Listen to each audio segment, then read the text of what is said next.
It's a great day for racing here at Le Castellet, and the drivers are making their final preparations on the grid. Let's hope for a thrilling contest then here at the French Grand Prix.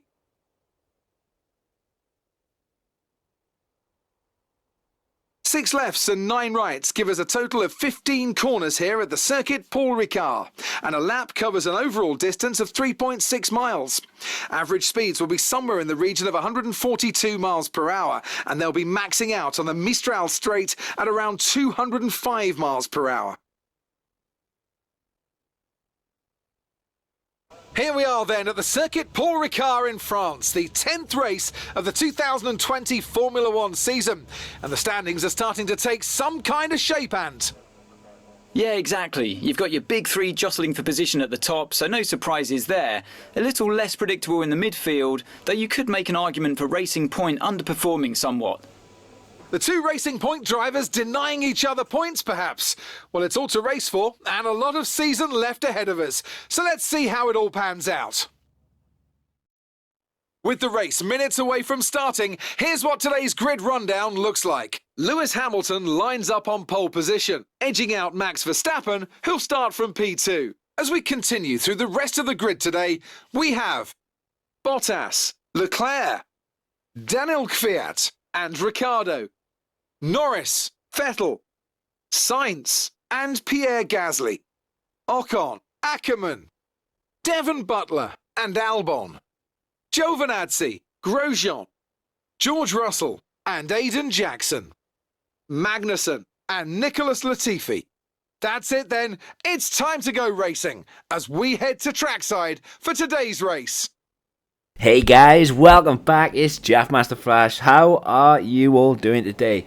So, if you've not caught part 1 yet, you need to go back and check it out on the channel. This is part 2 of Breaking Point, and wow, after the coming together between Casper and Aiden at the Chinese Grand Prix, we're into Paul Ricard. Paul Ricard is, you've got a full Grand Prix.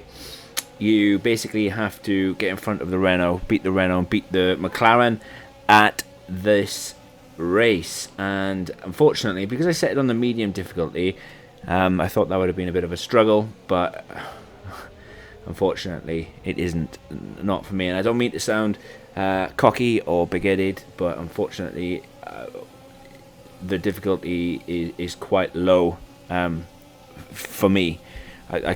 You'll see by the end of the race, I absolutely breezed it in a Racing Point, which doesn't normally happen. But I am absolutely loving Breaking Point right now. Really, really am. I can't wait to see how the rest of it unfolds. And fair play. I just wish that the campaign was, or the story was, a lot longer. Apologies for all the red dots all over the screen. It's a glitch as I run wide into turn 13. Yeah, it was, no, not turn 11, sorry. Yeah, it's a glitch. The red dots, they do get worse, and unfortunately I couldn't do much about them, as it was an actual screen glitch. But when life gives you lemons, you always gotta make lemonade, right? And they didn't affect me too bad, and I was able to continue. As you can see, I've got one more Renault to catch, and that's Danny Rick. He's a second down the road, as Hamilton just drops the fastest lap on lap 1. Paul Ricard, not gonna lie, isn't one of my favourite circuits. It's not. I race there. I don't mind it. It's just not. It just hasn't been a good circuit for me in the past. News is coming out of Codemasters that they are going to if I can get my words out, they are going to patch and nerf the cars. Currently, these iteration, or the F1 2021 iteration of cars right now, are faster than the 2020 variants. However, that's not the case in real life. Obviously, with the reg changes at the start of the 2021 season, so they are going to slow the cars down, and I don't know if they're going to make them a lot more tricky to handle, because let's be fair, when you try and race one of these cars over the curbs are quite brutal. I have, since the game came out, I had the game on Tuesday. I have done quite a lot of playing whether it's time trial, whether it's the campaign Breaking Point, or whether it's online. I've done quite a few races, and I think I've raced enough of the circuits to know that the curbs are phenomenally bad. They're untrustworthy, and in places where you would expect to have grip, you don't have much, and that is really, really not annoying, because it's to be expected. It really is to be expected, but it's difficult. Nevertheless, it's difficult. Whereas every time I went into turn 1 and turn 2, you can see my hands on the steering wheel, or you can make them out on the steering wheel. They were all over the place as the car. You're fighting understeer all the time, fighting oversteer, and even in places where you'd expect to have grip, there is no grip, and that is, I want to say, concerning, really, because it's going to be difficult for league racing, definitely, if the grip just suddenly goes. Not worked out the standard fuel yet either. I seem to gain more fuel than lose it at the moment. I'm not sure if that's going to be the same when you go into multiplayer or where you go into the Grand Prix, but right now, throughout the campaign, I've noticed that the fuel increases rather than decreases, so that's a kind of a win. But yeah, I am loving Breaking Point at the moment. I really am. Hope you guys checked out the Crazy Canada online video. That was my first, or one of the first online races that I've done. 5 laps, and boy oh boy, wasn't that bonkers. But back to the race, after coming together or clashing. Look at the wild understeer. That was massive understeer from a lockup. But yeah, after the clash with Casper at China, at the end of chapter 2 would have been for the game, but my part 1, just don't know what's going on with Casper at the moment, but we'll get to find out as Verstappen with an uncharacteristic lockup.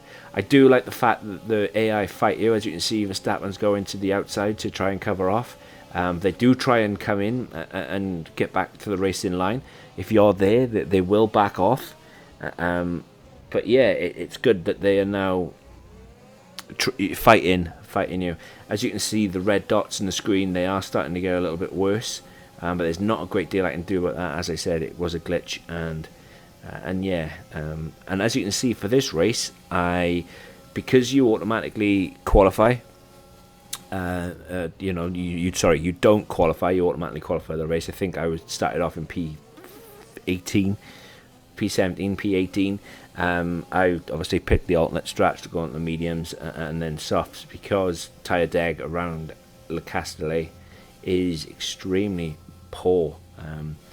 Normally I would go, obviously 50% race, it'd probably start on the mediums and then work my way onto the hards, but because it's only a 25% race, it's not too bad to go mediums to soft. As you can see, we're almost all the way through lap 4, and I've gone from 18th to 2nd, and that's where I'm at, but the difficulty being a little bit too easy. But next playthrough I will put on the harder difficulty, and like I said, I will do the opposite of what I'm doing here. Try and lose everything, see if I can't get fired. See what we can do, or see if like the natural progression of the story mode Breaking Point means that you can only win. But nevertheless, I am finding it amazing. I really am. I've said prior that there are plenty of bugs in the game. The Codemasters have said that they are looking at them. Codemasters have said that they are, like I said, also going to patch the cars. But nevertheless, we will see what's going on.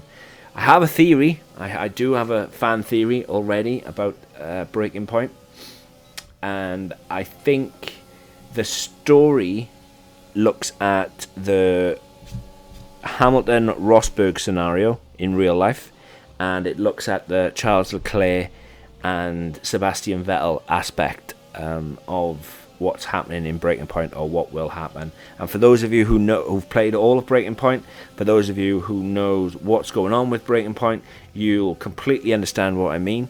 For those of you who haven't yet played Breaking Point or understand what I'm talking about, it will become clear to you later on as you progress. But right now, I believe that Codemasters have taken certain aspects of what's happened between real life racers like Hamilton and Rosberg, when they clashed, was it 2014 at Spain? And then the dynamic of what happened between Charles Leclerc being the younger driver and Casper Ackermann being the older driver, which would have been Seb Vettel. But you will see the further you progress into the game, and my fan theory, will become a lot more clear. And if you've made it this far and you agree with my fan theory, let me know what you think down in the comments below. Let me know if you think I'm right or not, and it'll be interesting to hear what you guys have got to say. But unfortunately, it's lap 6 and P1, and I think I end up finishing the race by 35 plus seconds. And I apologise for that. As I said, I put on the medium. You get 3 difficulties. I put it on the medium one just because I didn't know. I jumped straight in, didn't know how it was going to handle. And yeah, as you can see, these red dots are getting progressively worse. I even did restart my Xbox and then restarted this chapter, but unfortunately the red lights were there. It's as if they're like raindrops all over the screen. But they're not currently raindrops, if you know what I mean, because the sun is actually shining. It's not raining at all, I can promise you that. But that's what it looks like on screen, and they gradually got worse and worse as the race went on. But yeah, understeer is mad, curbs are mad, and dropping off of everything. It will all be fixed. I'm no doubt it will all be fixed. But hopefully the game's only going to get better.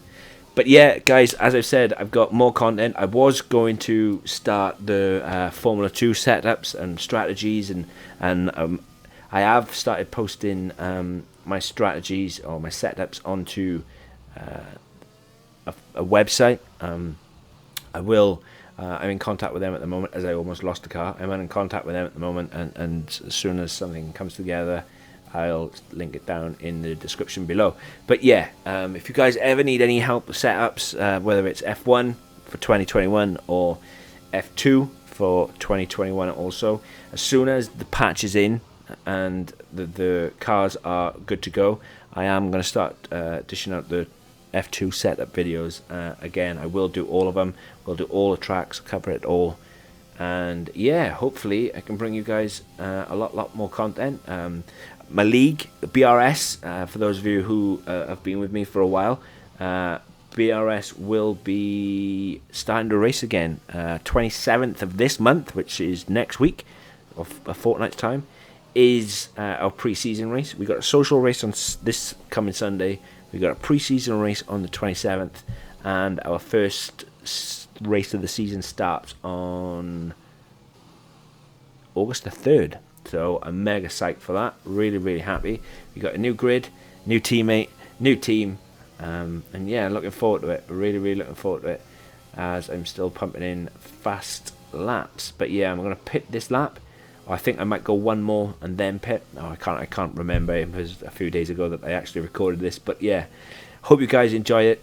Let me know what you think down in the comments below. Let me know what you guys want to see, as I'm open to suggestions, and look forward to hearing from you guys wherever you are in the world today. Hope you're good. Take care, and let's hope that Aiden Jackson can get one over Casper Ackermann.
A great race then, and a fantastic victory here at Paul Ricard.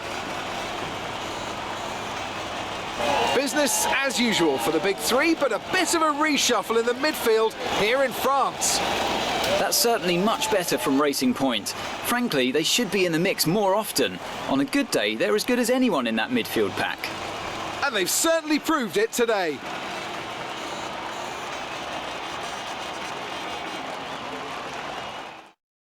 Racing Point's performance today has shown that they can be competitive with the veterans of the sport.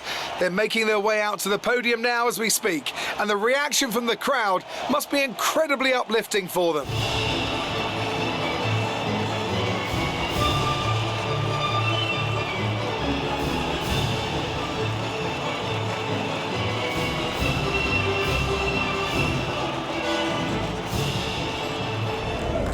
Great work out there today. Let's have your thoughts. Aiden, congratulations! You got on the podium. That's a fantastic result for both you and the team. How are you feeling? Yeah, it's a team effort. I'm just the one behind the wheel. It was an amazing result today, and I think everyone deserves it. I'm just pleased I could bring it home for them. Well, it's such a great result, especially since it's your first season in Formula One. Would you say you found your feet now since the jump to F1?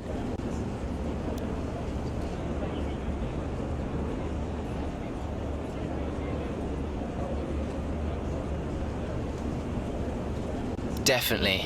In my mind, there was never an issue. Driving for Formula One is all I've ever worked towards. The transition was always going to be smooth. There's no complaints for me so far. So there's no current tensions within the team?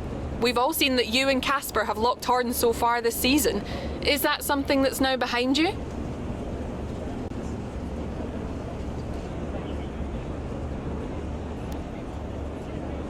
Well, that's up to Casper. Maybe he thinks I'm yet to prove myself. Who knows? Hopefully today's gone some way to doing that. If there is still a problem between us, it's not from me.